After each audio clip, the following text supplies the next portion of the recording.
হঠাৎ করে ঝিরিঝিরি বৃষ্টির মধ্যে শরৎকালে কাশফুল দেখতে চলে গিয়েছিলাম। শরৎকাল মানেই তো কাশফুলে একদম ভরপুর। শরৎকালে কাশফুল দেখতে ময়মনসিংহের কোথায় চলে গিয়েছিলাম, তার সাথে ঝিরিঝিরি বৃষ্টির মধ্যে আমাদের ঘোরাঘুরি, সেখানে গিয়ে কি করলাম, বৃষ্টিতে ভিজে ভিজে ফুচকা খাওয়া, তার সাথে ঝাল ঝাল চানাচুর মাখা। সেদিনের সময়টা খুব সুন্দর কেটেছিল। সেদিন কি করলাম সেটাই আজকে তোমাদের সাথে এই ভিডিওতে শেয়ার করব। হ্যালো সবাইকে, কি খবর সবার? আমি তো খুবই ভালো আছি, আশা করি তোমরাও অনেক ভালো আছো। এটা আমার গত মঙ্গলবার সেপ্টেম্বরের 16 তারিখের ভিডিও ছিল। কয়েকদিন ধরে প্ল্যান করছিলাম পর্ণ আর অতসীর সাথে একটু ঘুরতে যাব। তো সবার সময়টা অ্যাডজাস্ট করে এরপর সেদিন মঙ্গলবারে একসাথে ঘুরতে বের হয়ে পড়লাম। আমরা আসলে চলে যাচ্ছিলাম ময়মনসিংহে জয়নুল আবেদিন পার্কে। সেখানে নদীর পাড়ে কাশফুল পাওয়া যায় এই সময়টায়, তাই সেখানে কাশফুল দেখতেই চলে যাচ্ছিলাম। মূলত তিনজনে মিলে একসাথে রিক্সা চড়ছিলাম, খুব ভালো লাগছিল। আর বৃষ্টি হওয়ার কারণে রাস্তাঘাট একদম ভেজে, তা তো তোমরা দেখতেই পাচ্ছো। একদম ননস্টপ ঝিরিঝিরি বৃষ্টি গত 2 দিন যাবত পড়েই যাচ্ছে। তবে বৃষ্টি হওয়ার কারণে ওয়েদারটা অনেকটা ঠান্ডা হয়েছে। আর এমন ঠান্ডা ঠান্ডা ওয়েদারে ঘোরাঘুরি করতেই কিন্তু বেশি ভালো লাগে। গরমের কারণে একদম ঘুরে আরাম পাওয়া যায় না। আমরা পার্কের যে জায়গাটায় কাশফুল পাওয়া যায় সেখানে চলে গিয়েছিলাম। আমরা পার্কের নিচের দিকে নেমে গিয়েছিলাম। এটা জয়নুল আবেদিন পার্কের ব্রহ্মপুত্র নদ। যারা ময়মনসিংহের মধ্যে আছো আর আমার ভিডিওটি দেখছো তারা তো বুঝতেই পেরেছো আমি জয়নুল আবেদিন পার্কে চলে গিয়েছিলাম। আর এটা হচ্ছে আমাদের ব্রহ্মপুত্র নদ। যারা ময়মনসিংহের বাইরে আছো তারা কিন্তু ময়মনসিংহে আসলে অবশ্যই ব্রহ্মপুত্র নদটা ঘুরে যাবে। অনেক সুন্দর এই জায়গাটা। এখানে আমরা কাশফুল পেয়ে গিয়েছিলাম। তবে এখানে কাশফুলের পরিমাণটা অনেক কম ছিল, কারণ গত 2 দিন যাবৎ বৃষ্টি হওয়ার কারণে কাশফুলগুলো নষ্ট হয়ে গিয়েছে।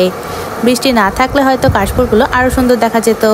আমরা যখন গিয়েছিলাম তখন ছিল বিকেল 4টার সময়। তো 4টা থাকার তুলনায় এখানে আকাশ মেঘলা থাকার কারণে সবকিছু এতটা অন্ধকার দেখা যাচ্ছিল।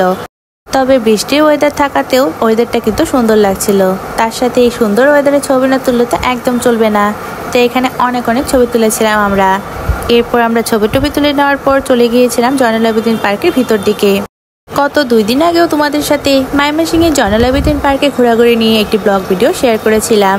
সেই ভিডিওটাতে প্রায় 7000-এর মতো ভিউ হয়েছে। তোমরা যারা দেখোনি চাইলে আমার পেজে গিয়ে অবশ্যই দেখে নিতে পারো। আমরা যেদিন পার্কে ঘুরতে গিয়েছিলাম সেদিন মঙ্গলবার থাকার কারণে এতটা পরিমাণে মানুষের ভিড় ছিল না। তবে শুক্রবারে কিন্তু অনেক বেশি পরিমাণে ভিড় হয়। তার সাথে বৃষ্টি পড়ছিল, এই ওয়েদারের কারণে হয়তো মানুষের ভিড়টা অনেক কম ছিল। অতসী আর পর্ণকে নিয়ে একটু ঘোরাঘুরি করছিলাম। আর চারিদিকে অনেক সুন্দর পরিবেশ থাকার কারণে অনেক ছবি তুলেছিলাম আমরা। গোটা পার্ক অনেকক্ষণ আমরা ঘোরাঘুরি করে নেওয়ার পর এরপর হাঁটাহাঁটি করে সামনের দিকে এগিয়ে যাচ্ছিলাম। আর ময়মনসিংহের জয়নুল আবেদিন পার্কে গেটের বাইরের দিকে অনেক ফুচকার দোকান থাকে। পার্কে আসবো আর ফুচকা খাবো না তা তো হতেই পারে না। তাই আমরা হেঁটে হেঁটে সামনের দিকে চলে যাচ্ছিলাম ফুচকা খাওয়ার জন্য। ঘোরাঘুরি তো অনেক করা হলো, এখন পেট পুজো করতে হবে।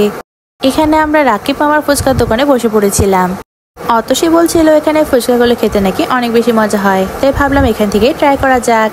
আমরা এখান থেকে নিয়েছিলাম একটা নাগা ছোট ফুচকা, একটা নর্মাল ছোট ফুচকা আর একটা বড় ফুচকা। সবগুলোর প্রাইস আসলে মনে আসছে না, তাই তোমাদের সাথে দামটা শেয়ার করতে পারলাম না। আমরা তিনজনে এখান থেকে 3টা ভিন্ন ভিন্ন আইটেম নিয়েছিলাম। তবে সবগুলো আইটেমের মধ্যে সবচেয়ে বেশি মজা যেটা ছিল সেটা ছিল এই বড় ফুচকাগুলো। আর ছোট ফুচকাগুলো খেতে একদমই ভালো ছিল না। এখানে পার্কে ফুচকার দোকানের সাথে ঝালমুড়ির দোকানও ছিল। তো এখান থেকে একটা ঝালমুড়ির দোকান থেকে আমরা চানাচুর মাখা নিয়েছিলাম। ঝালমুড়ি তো খাওয়াই হয়ে থাকে, তাই ভাবলাম একটু চানাচুর মাখা নেওয়া যাক। তাও আবার অনেক বেশি পরিমাণে ঝাল দিয়ে নিয়েছিলাম। পর্ণ অতসী আমার 3 জনেরই চানাচুর মাখা খেতে বেশ ভালো লাগে। আর এই চানাচুর মাখাটাও কিন্তু খেতে অনেক বেশি মজা ছিল। উপর থেকে অনেকটা ছোলা গুড় দিয়ে দিয়েছিল। অনেক বেশি পরিমাণে ঝাল দিয়ে ফুচকাও খেয়েছিলাম, তার সাথে খেয়েছিলাম অনেক বেশি পরিমাণে ঝাল দেওয়া চানাচুরটা। আর এত পরিমাণে ঝাল খেয়ে আমাদের তো একদম বেহাল দশা। হাঁটতে হাঁটতে সেখানে দেখতে পেলাম একটা জুসের দোকান ছিল, তাই সেখান থেকে একটু মিষ্টিটা বাড়িয়ে নিয়ে একটা চকলেট মিল্কশেক নিয়েছিলাম। একটাই নিয়েছিলাম যেন আমাদের যে ঝালটা রয়েছে সেটা কেটে যায়। এই জন্য আমরা 3 জনে মিলে এটা শেয়ার করে খেয়েছিলাম।